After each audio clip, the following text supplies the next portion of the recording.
You're listening to Flagrant Foul with Rich and Nate, episode 28. We're all over the map. Browns talk and a little Njoku love. The Olympics are here, and why is distance speed skating basically a nap with skates? Curling controversy, jogline drama, and a full hockey update. Slovakia, Canada, USA, Finland, Sweden.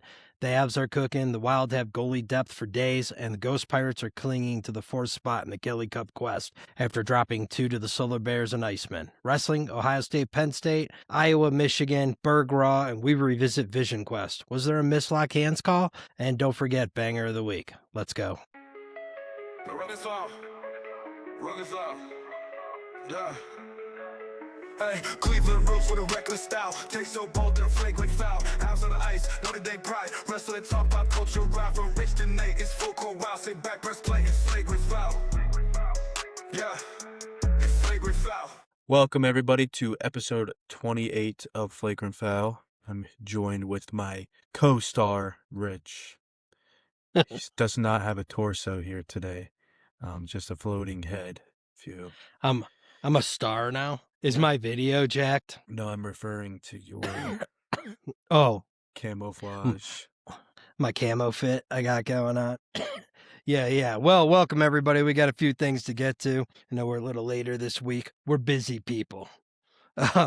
Browns talk. There's not a ton this week. We got a defensive coordinator. I think the big thing I wanted to talk about was, we knew David Njoku was going to leave. It wasn't like officially, hey, we released him. I don't think he's officially released yet, but, the writing's on the wall and he'll be taking his talents elsewhere, which is, probably mutually beneficial both ways. We can't afford him, and, he owes us nothing. He's been a solid Brown, so I hope when it's all said and done, he does the one-day contract and comes back here. I think definitely has some love for Cleveland, but, Fannon's the man. We're probably that's gonna create a need at tight end for us on the Browns, but I think it was time. So you go and you love some of these players that show they really want to be here, and it sucks when they leave. It was I think Chubb was another one. We hated seeing him leave, but it is what it is. What you think? Yeah, definitely sad to see Njoku go. Not that we really need him, but like you said, he embraced Cleveland. He enjoyed, one of the few people that enjoyed being here. So, hopefully wherever he goes, he is successful. But yeah, I would like to see him retire a Brown at some point. So it's bad enough. You had Harold Fannin came in and was just a dog as a rookie, but then you had just because of opportunity at the end of the year, you had the juggernaut, the man, the myth, the legend that is Sal Cannella came in and then kind of made David expendable. He did sign a futures contract, so Sal is still on the team. I don't know what I think about that. I'm going to be honest with you, too. Some other Browns news, Bentonio, I think they pushed his drop dead, are you going to retire date back. I'm cool either way. If he stays, he's the one guy I'm cool with staying. If he doesn't, we need to revamp that line anyway, so it was only going to be a one-year Band-Aid. And then Wyatt Teller is going to be leaving. He can take his critical wife and pack his crap and get out for all I care. I'm done with them. So any other thoughts on those moves? Yeah, I think it would be nice if Betonio stayed. Just that's one less thing that we have to fill on the O-line. I'm not too broken up about Wyatt Teller. I don't really care. I feel like he's barely played in the past couple of years anyways. Yeah. So, he was good for, I'm going to take social media pics of me, like carrying alligators around and stuff. But then when it comes to the real work, I can't stay healthy. So it is what it is. Yeah, he did. He did. So I'm going to be for real with you. I know zero about this DC that we got from the Falcons. Who was the passing game coordinator. Have you dug in on any of that? I haven't really looked at it at all. I don't even think I totally know his name. Mike Rutenberg, I want to say is his name. I know he's worked under Robert Saleh and somebody else. Yeah. I don't know. I haven't really looked into it all too much. I think the biggie, the little bit that I looked at, I mean, he's young. He's going to keep, for the most part, the same scheme, and Monken liked him. So, that's good. I think one thing that might be a little disconcerting, not necessarily with that hire, because it seemed like that's, who Monken wanted, but the time it took to go through this process sort of reeks of Andrew Barry. I hope that Todd's definitely getting to pick his coaching staff, and quite honestly, Andrew Barry needs to stay the fuck out. He's a clown. I'm mad that he's still here, but he hasn't shown much to me. So you made this hire. We got this guy, Todd Monken, in. Let him coach, let him pick his staff, leave him alone. We don't need your input. You can focus on the draft and hopefully, catch lightning in a bottle 2 years in a row accidentally, because we know you draft doo-doo otherwise. But I hope that's not more of what's to come. So admittedly, Nate and I have taken a little postseason siesta from the Browns. It's been a little refreshing. We're kind of in this lull. I think once we start getting in here in a couple of weeks, we'll definitely dig in on some draft prep. We've already done a little, what are we looking for? But I think we'll have to call unaudible. We'll need to bring our boy Big D in to do some analysis on this coaching staff as it is in about 2-3 weeks. So Big D, if you're out there, we're gonna be putting the Dave signal up in the air. So be ready. Be ready. So Olympics, man, I've been enjoying it. And it's already about to be done. Like, I feel like it just started, and I think it's done Sunday, isn't it? But before we dig into the events that we truly love, I have some thoughts on some events. Do we need distant speed skating? I think that question could be said for a lot of the events. Sometimes I'll just sit on the couch, kind of like looking for some background noise, put something on the TV. And every time it's like something completely random that's like, who's even training for this? Like, where did this even come from? I was watching Aerial earlier. Yeah. I think I think that's what it's called. They like go down on skis and they hit a jump and then they basically look like a gymnast on a trampoline. It was actually kind of Yeah. sick, but I've never seen that in my life and it looks extremely dangerous. So I don't know, just I like feel like what's there's the people that like ski and do tricks. So like I can see where maybe a sport was created. You could say it was snowboarding, ice hockey, but like some of these like the cross country skiing. So that probably cross country skis did serve a purpose in an area, but then like we gonna shoot during it. So, but that's what I was fine. just about to say. Like that doesn't make any sense. They're like, let's just cross country ski and then let's just give everybody a gun. Yeah. Okay. Yeah. Cool. So here's my thing guess. with some of these other ones. Like when you go to running, right? So I guess people are going to be, well, you could say the same thing about like the marathon or whatever. So there's sprinting. There's people that are good at distance and then good at like sprints. And then like there's like a conditioning attrition factor in there. The speed skating is like regular speed skating where they're all lined up and it's basically like roller derby. That's fun. Do we really need the long distance speed skating? I don't know what that is. Like, how far of a distance are they skating? So, however far it takes to skate a day and a half, basically. I was like watching an event the other day, and I was just like, Where are they why? skating? Like, How is many it more laps? in a It's just like a bigger. rink? But it's just like a bigger rink, and there's only like 2, I think, at a time, and And how many it's laps do they super skate? boring. A lot. There's different distances, I think, for the distance, but dude, it is so boring. And then you watch like regular, it's like, let's take speed skating, which is kind of cool, and then just make it like less dangerous and more boring. I'm not here for that. That one sucks.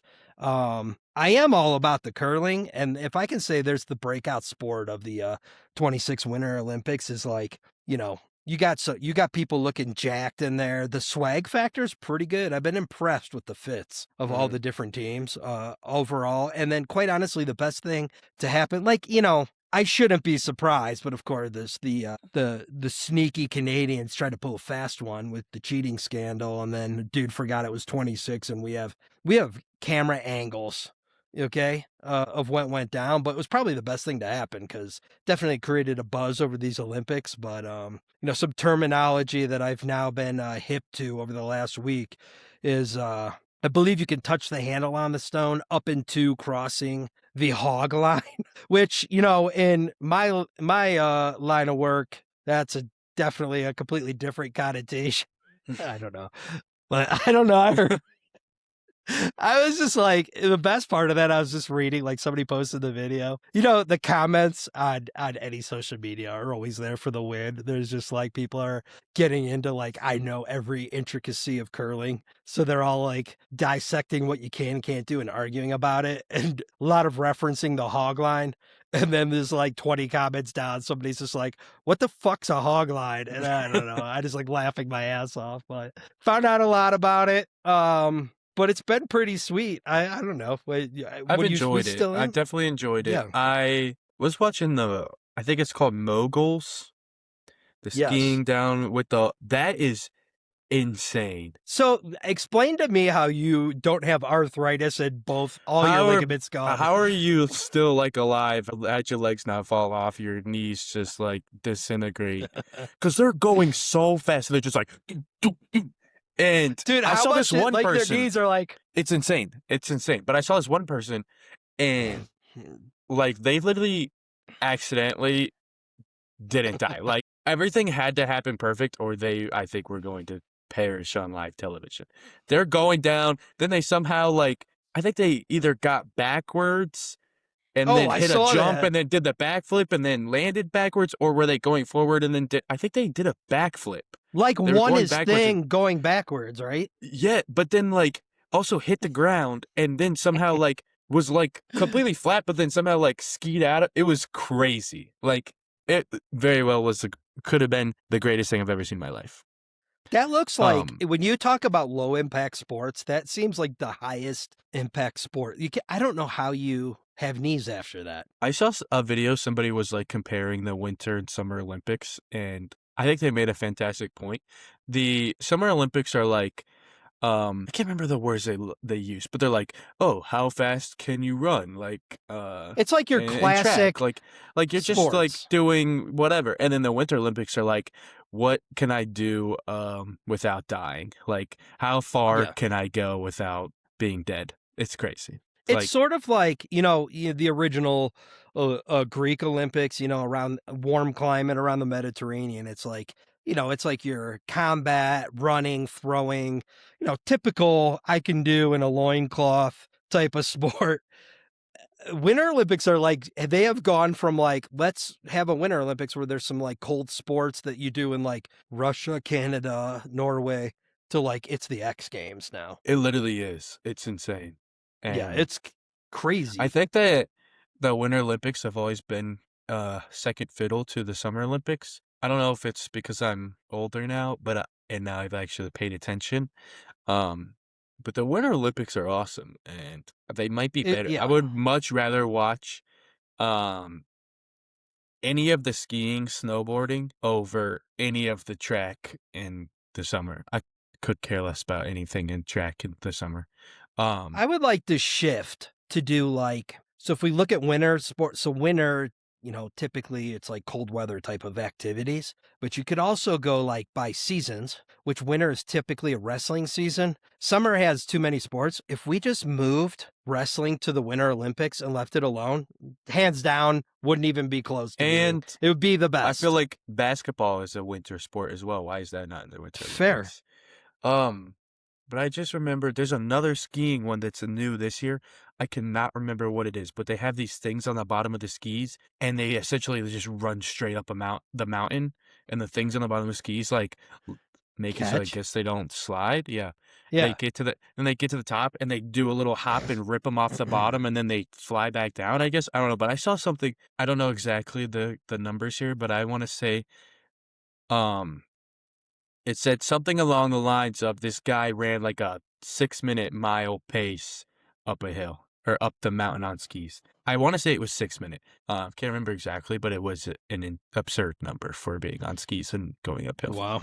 That's a crazy sport. I will tell you some of that stuff too. The cross country skiing, if you've never cross country skied before, that's basically when you're swimming laps and your heart's about to explode out of your chest, that's cross country skiing. It's a mother. It's pretty hard. You sit there and be like, oh, they just glide around.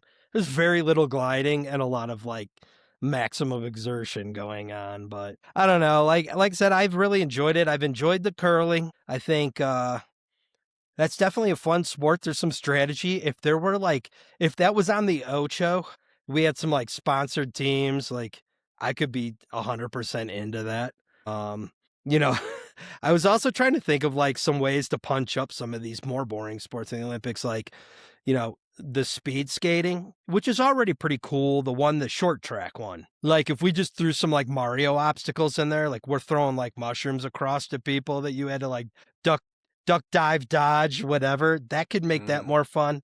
And then I also think we need to punch up the figure skating. I think they should make a requirement. Like there should be like, you should have to skate like every Olympics, they pick an era and it's not classical. So, and you have to skate with songs from that era. So like basically you could do like, we're doing like late 70s, early 80s themed for the Olympics. And so, you know, if you're an UK skater, you're coming out to like The Trooper by Maiden or like London Calling by The Clash. Pretty much everybody from the US is coming out to some Creedence Clearwater Revival or Skinnerd.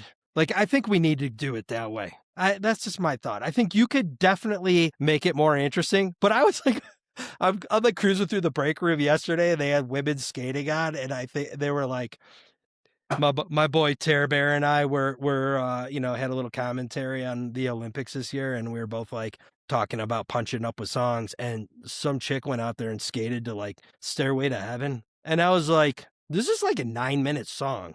I don't know how long your routine is, but like that alone, that's like a long time on these. So I don't know. Whatever. Well, let's get to the tournament. I was gonna say, like overall, the hockey tournament has been awesome.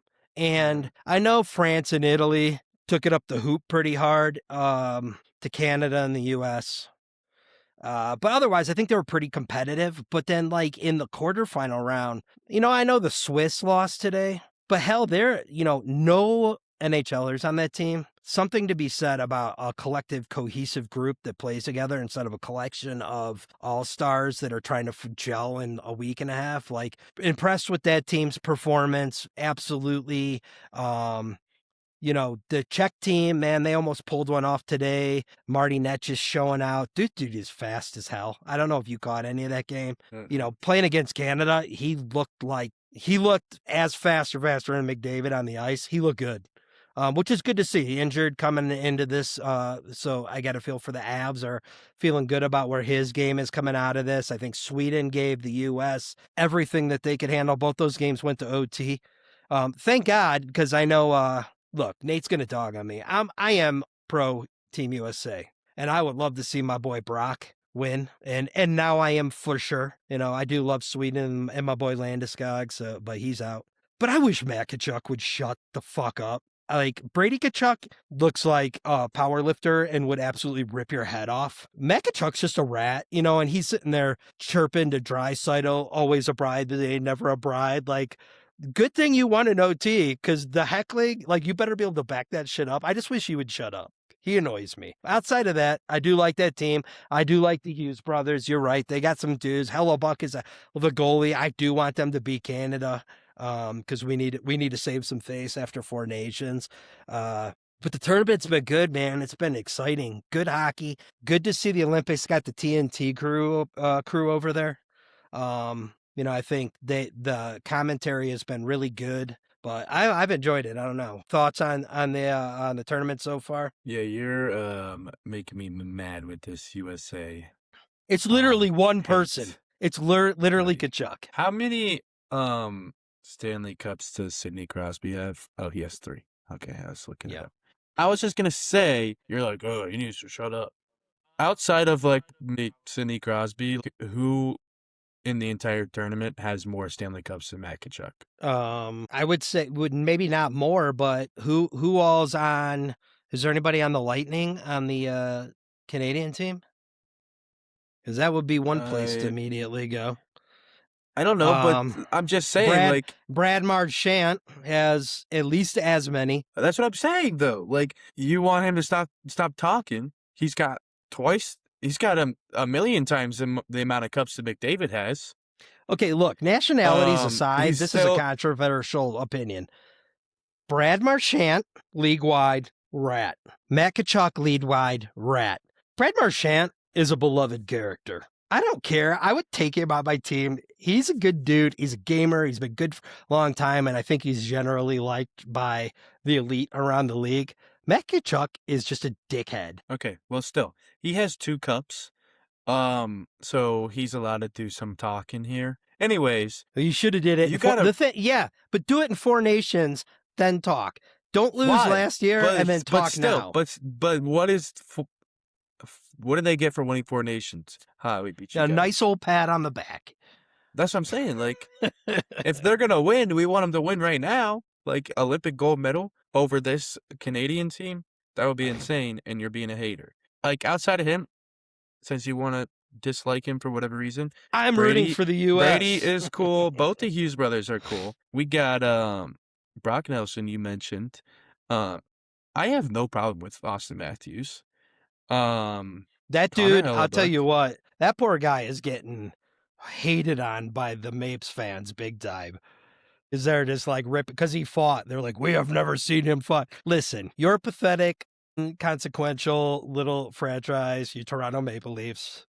You aspire to be the Colorado Avalanche. It is what it is. Maybe it's your Yeah. franchise. I mean, Yeah. the guy is an elite goal scorer, so I mean, I'm not gonna hate. And then I'm sure the Mitch Marner hate will come in because he stepped up. Too bad he couldn't do that for the Toronto Maple Leafs in his putting it in the net for the Canadians. I wonder if all the Canadian fans in Toronto have forgiven him now for that OT winner. But so the next possible. round anyway, I think should be good. So you got Canada. I think has Finland. Canada does have Finland. Is Yeah, that it for and sure? We have Slovakia. Both those games, I think, can be tough Who's games. on Finland is. Slovakia? Did you see Likinen got the OT winner? So that's the crazy thing about Slovakia team. I think they literally have 4 NHLers and then a prospect for the Wild as their goaltender. Like they're fucking playing out of their mind. And I'm trying to think, where is Where'd the they kid who's the lose to? stud from Slovakia? I think is is he a St. Louis Blue? Slavkovsky. That dude's a dog. I think that's who you're talking about. He's a dog. So, but they're playing good. That could be a tough game.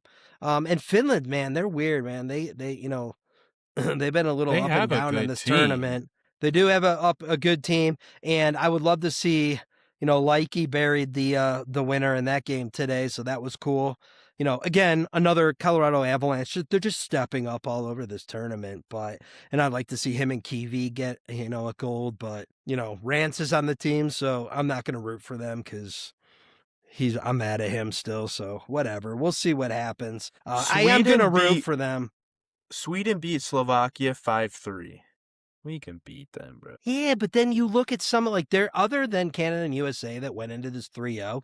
There's been some losses and then some. It's just like there's no like, well, they beat them. So I think this just overall what this looks like is in these quarterfinals, you have some elite caliber teams that on any given night somebody could win. So if your goaltender's not up or They your only defense beat isn't Italy playing right, 3-2.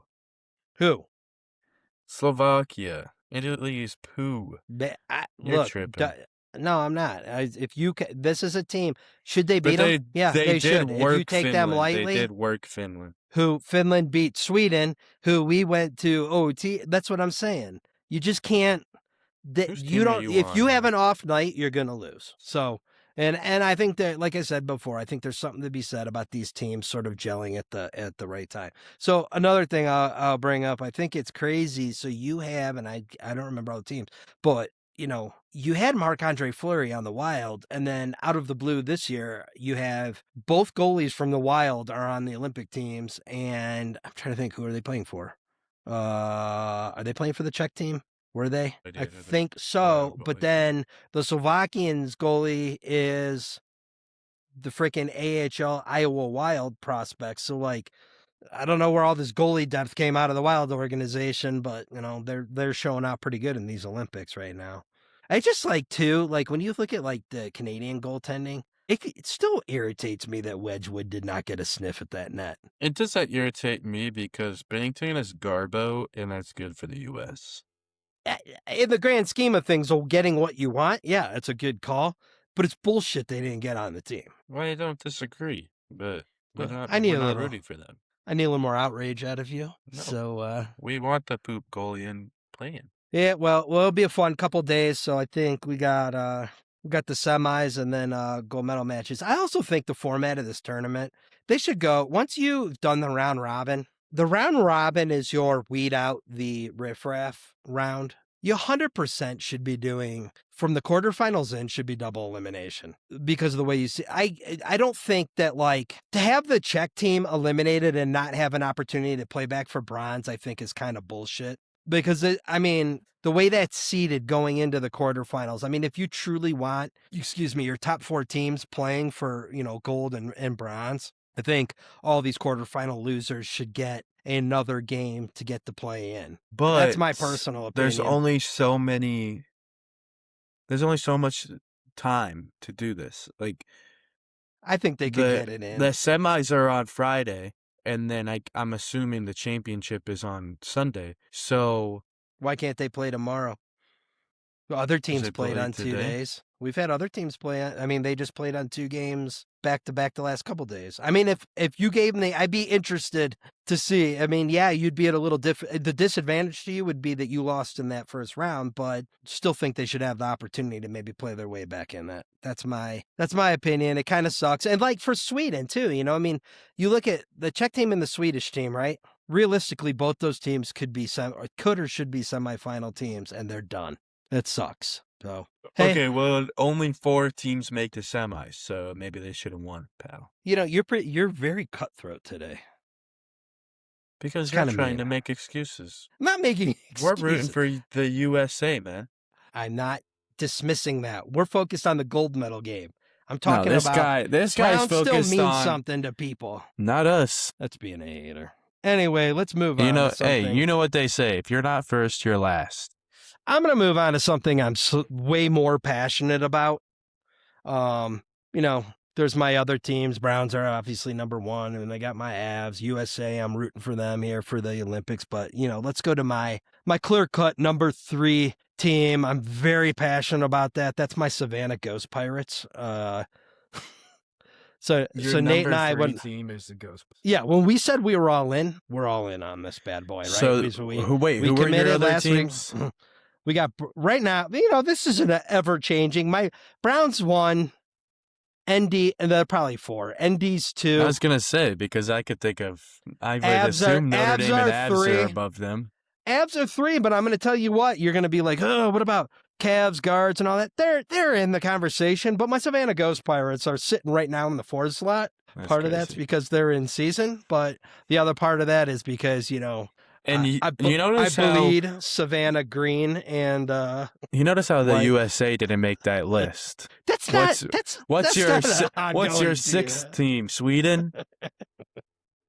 That's an ongoing list, dude, and that's not a normal team. However, our affiliations have been made. Our hats have been ordered. We're all in. So again, we dropped 2 last week. We lost to the Solar Bears and did we go back-to-back Solar Bears? It was Solar Bears and Iceman. Solar Bears and Iceman. But then we followed it up with 2 dubs over the weekend. So I think we went back to Iceman and Greenville. So we ended up winning 2 straight. So we're still sitting in the 4th spot. I think we have Solar Bears up next. I believe that is in Savannah because last week. How many times are they going to play them? You play your division a lot, but I want it that way. We want it that way. Listen here. If they lose to the Solar Bears again, I might go order a jersey. I might have to switch up. I might have to switch up. These colors don't run, Ricky. Listen here, pal. We're all in. When I finally have my opportunity to pick a successful team instead of being stuck with the Cleveland Browns, I'm going to take it. I'm not going to willingly take a Savannah Ghost Pirate bad team. I mean, if they win, then it's in their hands, Ball's don't be a fake fan. Don't be a fake fan, but as expected, our boy Big D had something to say about it. He chirped in with his Solar Bear talk, so I know he's a big-time Solar Bear guy. we didn't run it by him. But here's the bottom line: ECHL hockey, we like it. Some good quality hockey. It's fun. And the Kelly Cup will be here before you know it. So here's hoping that we snag that last spot. We shock the world and make a run for a Kelly Cup championship. How much do you think the Kelly Cup tickets are? I don't know. We should go. Let's find out. Let's find out. Average price of a Kelly Cup ticket. I wonder if that's, let me see. Average price of a Kelly Cup ticket. If they're in the hundreds, they're tripping. They say. So co-pilot is of no help to me, but let's go. What? Dude, we're going. On average, a Kelly Cup ticket will set you back 38 bones. So I was not too far off. Listen, I'm going to be there. I'm getting on the old pirate ship. What do we say? The ghost ship. I don't know what it's called. We got to get all the fan terminology down. But we're the setting Flying sail. Dutchman. Yeah, we're gonna be. That should be their sail. nickname. The Flying Dutchman. You know what? And a pirate. So here, I just thought of a good idea. Okay. You know how you have crazy like Brown or NFL team fan? They show up for the draft. We have like Pumpkinhead or like I don't even know. We have whatever stupid Bronco guy Dutchman. Or whatever. I think we go SpongeBob Patrick in Ghost Pirate jerseys and hats. We do a little SpongeBob tie-in. We could do SpongeBob Flying Dutchman. Okay, but nobody's not gonna know what Flying Dutchman from SpongeBob looks like. Everybody knows. You're being awful confrontational, Dale, today. Yeah. I'm just saying. So anyway, Kelly Cup playoffs about to start. I'd be down to hit that up if we could find a game. I don't know how that would. Hopefully they can make it out of their division conference, and we'll see what happens. Wrestling talk. I know for a fact you watched some of last week's hot match. So we're going to talk about it. But first one, Iowa, Michigan. Look, Michigan lost to Wisconsin. Michigan gave Iowa a run for the money. I will contend Iowa is dog poop. My boy Mark and Cade were at the match last week. They said they ran into some season ticket holders who'd, multi-year season ticket holders that both said Tom and Terry need to go. So I think the sentiment in Iowa City is that course is run with those two, and they need to get a new guy in the house. So we'll see what happens. But I was relatively unimpressed with Iowa as a whole. Whatever. So let's transition over to the Penn State-Ohio State match. I got it wrong. They got it up the hoop. I think big things that sort of suck, Cannon at 57, nursing a knee injury, did not wrestle. That affected the match. Akis dropped an OT match. I cannot remember the 33, dropped an OT match.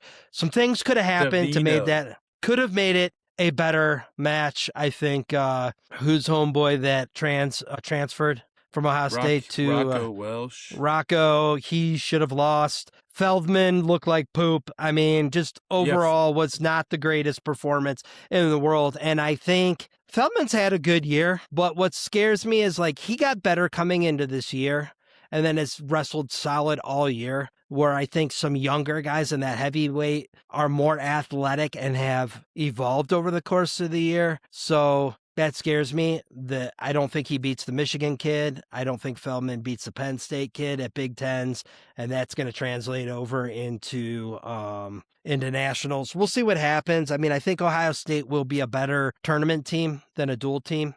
They're going to need some other teams to come in, but right now, I mean, yet again, Penn State looks good. Virginia Tech gave the Okies a run for their money. So I think that's cemented it for me. I mean, Penn State it's their national championship to lose yet again this year. I don't know what it's going to take to change this. Some more years of recruiting. I think Dave will get Oklahoma State competitive. I'd like to see some other young coaches maybe get a crack at some of these other top programs, but I don't know. Ohio State's a team, and what'd you think? I didn't watch it. Yes, you did. God damn it! I know you did. No, I did watch the second half of it because I forgot that it was on. Yeah. I don't know. I feel neither here nor there. I'm not surprised that Penn State won. They've been dominant. for the past how many years, and I don't know. I know that you're an Ohio State wrestling guy, but I just can't do it. I can't Oh, root for him. bullshit. You were a week ago. No, I'm a Oklahoma State fan because of my boy Jax. Well, he had to Anyhow, pull one. He had to pull one out of his hoop to pull that win off listen, last week. So hopefully, I'm talking now, buddy. um, I don't know. OSU's bunts. Like Rocco Welsh transfers, then takes a dump on your guy. That's embarrassing. Nick Feldman is actually a certified scrub. Um, I don't know. I feel like he should have been one of the only guys to win. And I think that he's gonna actually. Who did you mention he may lose to? who Feldman, the kid Yeah, from Michigan, the heavyweight from Michigan is good. He lost to him I mean already, he and only I think beat that Michigan heavyweight's #1 rank. he only beat AJ Ferrari 4-1. I think if they wrestle again, Ferrari's beating him. So I I really don't think think so that. as well. I don't really think Feldman is good. He's fine, but he's not gonna. He probably will AA as long as they seed this thing correctly and they keep these guys away from each other. He should be a top 8 guy. I just don't think he's even a top 3 guy, to be honest with you. No. I think the other thing, this is the biggest thing with Penn State. You can say a lot. Like, there are talented wrestlers all over. Like, who's going to argue that Spencer Lee probably wasn't one of the most highly touted wrestlers coming out of high school? And, he came out of high school with the injury and the whole bit. But the one thing that Kale does in that program, when the lights are on, that team is clutch. It's just like throughout that lineup, those guys just step up. And when it's a close match, I'm not betting against anybody. They're just clutch. They come up in big moments every single time, and you just don't see that from other programs. It's just something happens, the chips are down, you need a guy. The only guy that I think that I'm just going to point to in the country that's not a Penn State wrestler that I would say this dude's clutch all day, and no matter what happens, he's going to win, is Jesse Mendez. Jesse Mendez is a freaking dog, and he has been just working people all year. The dude's clutch. He's been clutch his whole career. It can be done, but like throughout a lineup, maximizing your wrestlers. That dude's awesome. Yeah, he's a scrub. Okay. I saw a thing that had Penn State's backup lineup. They would work a lot of teams. They would probably be top 5 Their backups would probably finish second to at the Big starters. Tens. At Big Tens. Um, Ohio State would probably beat the backup team, but I don't know. Yeah, I think they could probably be a top 3 team at Big Tens. That's yeah. scary. Did you see? Obviously, Jax had that close match versus Seidel. Is that how you Luvatek. pronounce it?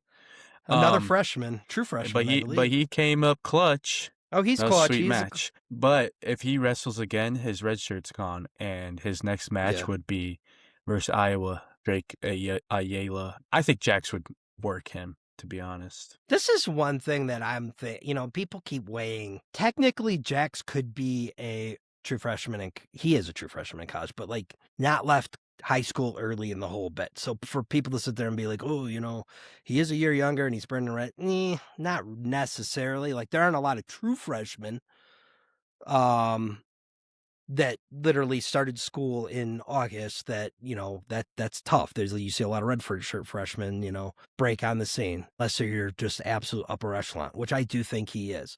Do you save his red shirt and then he goes 4 years after? It's not getting any easier. Like, down at those weights, dude, there are just like freshman phenoms all over the place. So to me, in some respects, when I look at Jax going for it this year, you've heard this before, and I did a coaching clinic a few years ago with I can't think of his name, coach from Wyoming and the coach from Missouri, and one of his things was like, my whole job is turned into trying to keep these guys healthy and bodies ready for the NCAAs, because so many people have injuries, and trying to wrestle the duels, and you're not necessarily wrestling starters all year because you're just trying to get down to when it really counts. And I almost wonder, like, is he at an advantage now?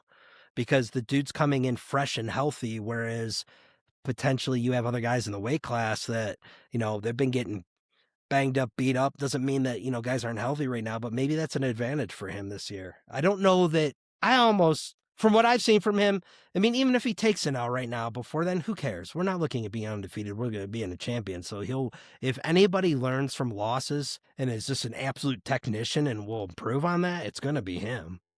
Mm-hmm. Oh. I also feel like, what's the point of leaving high school early if you're not going to wrestle? I mean, I guess it does set him up potentially if he does redshirt for like being in a better place as next year. And like, but then to your point, like, I mean, I guess, it's easy for people to be like, oh, he could have just stayed and, had his year and he would have got another. Like, do you think another Pennsylvania state championship means much to him? I mean, the dude's a world class wrestler. I mean, he's wrestling on the senior level as a high school senior. Like, come on, like he has won so much at this point. He's not building any self confidence by getting yet his third one. So I don't know that. I don't think that's what makes him tick. He wants to be the best at every level, and he's been there, done that. So I don't know. I do trust Dave, though. Dave, I think, he comes out of that tree. I think if you look at the long game, you compare like a Kyle Dake and you compare a Dave Taylor's careers, and you look at, oh, well, Kyle was the the four-time NCAA champ, and Dave Taylor was, only a two-time. He was a four-time finalist. He was a two-time Hodge winner. He got his world championships and he got his gold medal, which is something Dake didn't get. So he comes out of a program where he knows how to rest his body and beat you up, but he also knows how to like get guys mentally prepared and remind people that the sport's fun. I just think he's the right guy for Jax. That's a partnership made in heaven right there. So he'll do what's right for him. He's got a good staff. We'll see. So it's exciting times. Big Tens, I believe, are the week after next.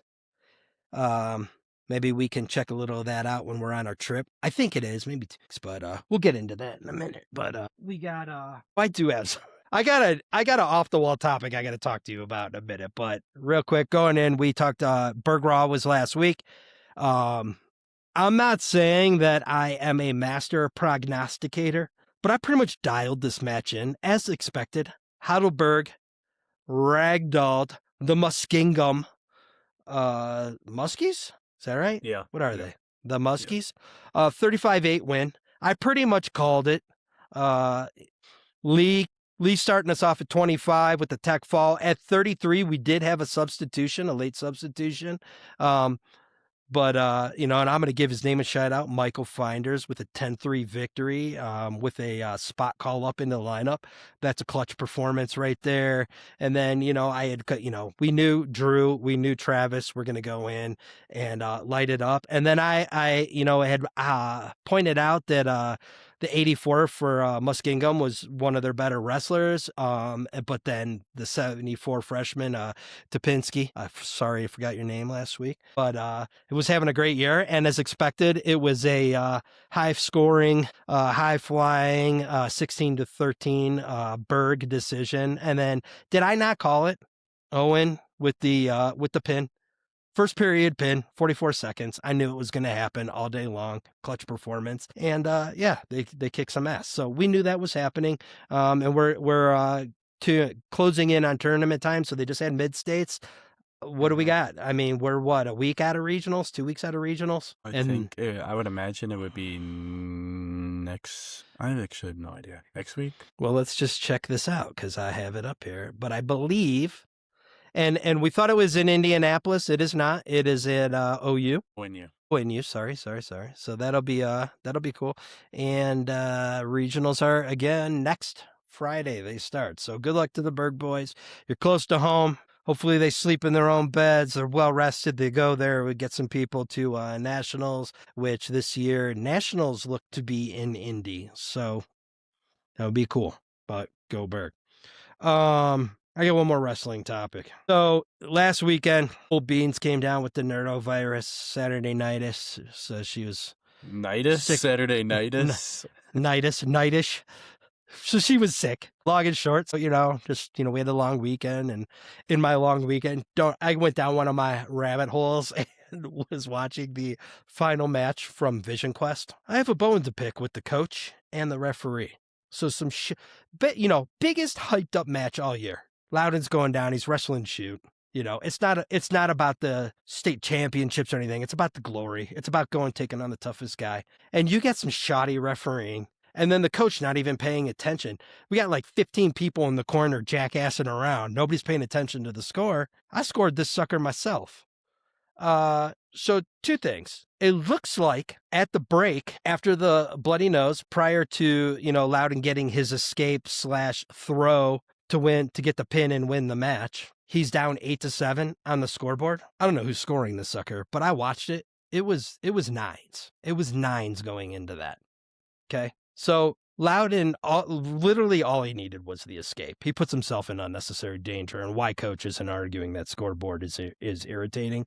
So I went back, I watched it a couple times, I rescored it. Because I can't see the scoreboard, I don't know what was missed. Okay. But if you watch about 30 seconds left in that match with that first escape attempt, I've compared and contrasted color tones between Loudon and Schute's hands and all that. There seems to be a mislocked hands. So, you know, as evaluating that match, Schute's go-to breakdown looked to be tight waist, chop looking for the arm bar, but does not go straight up. So Loudon's hand is being pulled back here every time. So when he falls, there's hand and a hand, and that appears to be Schute's hand, and he grabs his hand. And there's definitely and then they clip away and clip back, and the hand's magically gone. That's a mislock hands right there. That's you just won. You just won on a technical violation, right? And so, you know, potentially that changes the whole complexity of the last 20 seconds of the match. You know, it's 10-9 to Shoot, let him go. We're going for takedowns. You know, this is the olden days where 2-point takedowns of yore, but it's just missed, and it bothers me. That in a big match like that, you miss a lock hands. And then you put Loudon, so he's wrestling from behind. He gets an escape, and then, like, homie puts himself in unnecessary danger when he's got the match well in hand. 2-point lead with, like, 15 to go. Dude, I'm like, if I know my boy Nate, dude is nursing. He's like, I got a 1-point stalling. There's no stallings called in that match. I watch. So I got a caution. And caution in one I can give up. 15 seconds, no problem. No problem. And if I know, I'm going to go, I put my boy Nate in that match. Nate's going, I'm circling left. I'm looking for a low single right. And then I'm just putting my head on the mat and just like holding on for dear life for like 12 seconds. Yeah. Okay. So I want people to check me on that. I did a pretty deep dive. I spent a good 37 minutes watching the 9-minute final match scene. Wow. I think the score is wrong. I think there's a missed locking hands technical violation. That's Bush League. So, you know, people watch like more war movies or car movies or medical movies, and they're critiquing it, and they're like, that would never happen. Look, don't throw an unfact-checked, technically wrong wrestling movie in our face and think that we're not gonna see that. I'm just saying. Not to mention, be happy that movie was shot in the early 80s, because that illegal slam about cost Shoot the match in the first period. Just saying. But, you know, it was a tougher time. So Nate has no opinions on this, and he thinks I'm a crazy person. I don't even think I've seen this movie fully through, to be honest. It bothers me. It's a great movie. Some good unchecked wrestling. So everybody knows Vision Quest. Everybody knows Win Win, and there's some other ones out there that are like more modern. But I'm going to tell you, The Hammer, The World According to Garp, Robin Williams, wrestler, old school movie. Check it out. All right. I have a question for you. I was supposed to go in, work, fight, whatever, couldn't, so I didn't get to go over to Slippery Rock with you and the Bear last week. But can you please break down this whole... So it's bad enough, apparently there was a crumb on your shirt that you ate that turned out to not be a food crumb. But then that turned into you regularly just eat crumbs off your shirt.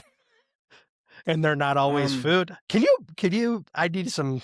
I'm glad you asked. So, here's the thing. I'm not eating, like right now, I have not been eating. So if I find a crumb on my shirt, I'm probably not going to eat it. I'm not going to rule it out, but I probably won't eat it. But if I've eaten something relatively recent... What's relative? And I see... When's the statute of limitations run out on closed crumbs? Is it an hour? I don't really have a number on that. It's kind of my gut feeling. Okay. I don't know. But if it looks pretty similar to what I was eating, I'm probably gonna eat it. But I have had more times than I'd like to admit where I eat a crumb and then I'm like, I'm not too sure what that was. So I don't know. I I mean, wouldn't say it. I uh, do it all the time, but like if it was something good, and now the crumb that I did eat over the weekend, I bought a bag of beef jerky that was supposed to be $6 and ended up being $10. So I'm gonna eat my entire $10. And if that means a little bit of beef jerky is coming off the shirt, so be it. So it also depends on what I'm eating because I'm not gonna see, let that certain one's a things go to tough one waste. though. So if you were like, I had, my go-to car food, which is Frito Honey Twists. That's a very like you're gonna accumulate some crumbs to eat, right? But beef jerky, that does not appear I to was be a I crummy was pouring it in food. my mouth Okay, the that's fine. last So little so bit. what do you think you got? Was it lint? Because I think there's definitely like I'm gonna say in the whatever collection of non-food potential things that your oops eat, like lint is probably on the higher end. Yeah, I Like think lint, you're it gonna be like, most oh, likely it's was. lint, and be like, okay, it's lint, but I'm not like okay. But if I'm like, oh, that wasn't food, but there was a little crunch to it, I'm probably I'm probably gonna do like I'm gonna spit Yeah, and drink yeah. some water. Okay. I just need to clarify that. I think that was a new one on me. I mean, I'm not. I think like if I'm eating some cheese puffs and fall asleep on the couch and it's 3 hours later, like that's still good. I'm still eating the cheese puffs, but like if I eat something and I go out and walk the dogs and come back and it's still on my shirt, I'm probably gonna say I'm not chancing it. Fair point. So it's very What if subjective. This is subjective. what if I you're don't know. There's no sitting on the rule. couch? What if you're sitting on the couch, right? You're eating let's go pretzels. You're eating some pretzels. You're done, hour, 2 hours have passed. You discover a leftover pretzel on the couch. Are you eating it? Well, here's like in this hypothetical, if I'm at home, Well, I know a Landy's half a eating that. second, within a half a second of literally anything, hitting anything that's not my mouth, that's fair game. So like there's no, Landy doesn't abide by the 5 second rule. There's the a third of a second rule and it's gone. Mhm. Homie, I'm eating a chicken salad, like chicken over salad, like 2 nights ago. She's just literally right here. That's She's like gross. whack-a-mole fast. And I just like a piece just hits me. She's just like, bloop, it's gone. Just doesn't matter what it is. This is how you know your dog has a problem. If you're eating salad, you're just like, oh, do you want some of this kale? And she just eats like, dude, this isn't chicken. It's not a crouton. It's not cheese. You're eating tomatoes right now. Sam is a little bit more of a discerning palate. She's like, I'm a carnivore. Like if this isn't like a crunchy biscuit or some meat, like I'm not playing with that. Landy's like, I'll eat it now and ask questions later. Like you have a little Landy. If Landy finds a crumb on herself, she's eating it. And there's no time limit on that sucker. All right. So the other big news, exciting times. Nader and I'll be descending on San Diego. What, a week from Friday, so that should be fun. For just a weekend of hijinks, a long weekend of hijinks. So see what we get up to. Anybody been to San Diego or live in the San Diego area that has any good suggestions, anything we can get up to? Drop them in the comments. Would be appreciated. But I'm sure we'll, I think agenda wise, land in San Diego. Second item, couple beers, and then we'll just see where the day takes us. Pretty geeked up. So we'll be doing a cast from there. So exciting to look forward to that. And last thing I had was banger of the week. So I got another one. I don't know if you have anything for this week, but I'm coming at you out of left field. This is another one, a little ELO. Are you familiar with ELO? Electric I Light am. Orchestra. Mhm. Electric Light Orchestra is, I'm going to say band from the 70s. They're great, but Telephone. Check it out. Everybody check out Telephone. It's a great song. I'm sure you've heard it in some different movies, but definitely a deep cut banger. I don't know if necessarily, what I'm calling a deep cut is more of like I'm reintroducing this to a new generation and maybe some people that have checked out on the music scene over the last 30, 40 years. But Telephone by Yellow. You got anything? I think last week I did a Don Toliver song. He dropped an album, so I've been bumping a lot of him. So, but the one I've been really listening to lately is Rosary. But I know you're excited. We got a new Baby Keem album dropping on Friday, so I'm sure you're hyped about it. Yeah, I'll be at the store first thing to get it on vinyl. Okay. Yeah, I'm pretty jazzed about it. I believe if it hasn't dropped already, is there not a new J. Cole album? Yep, it's out. It is out, yeah. So, you know, I'm a big J. Cole guy. It's okay. Okay. I don't love it. No. I'm Okay, not a well, big J. Cole guy. I'll give it a whirl. I'll give you my Yeah, man. thoughts on it here, next week. But anyway, well, that's all I have for today. We got a couple days of hockey. Like I said, we got big weekend for Ghost Pirates. Keep themselves in this Kelly Cup discussion. We'll see who comes out in this gold medal match and the bronze medal matches. See anything good with the closing ceremonies, and then hopefully have a San Diego prep for y'all next week. But until then, got anything, Nate? Nope. Peace out. Peace Stay out. classy, Cleveland. We'll catch y'all on in a week. Later. Come back, beat kicks in crowd noise, whistle blows.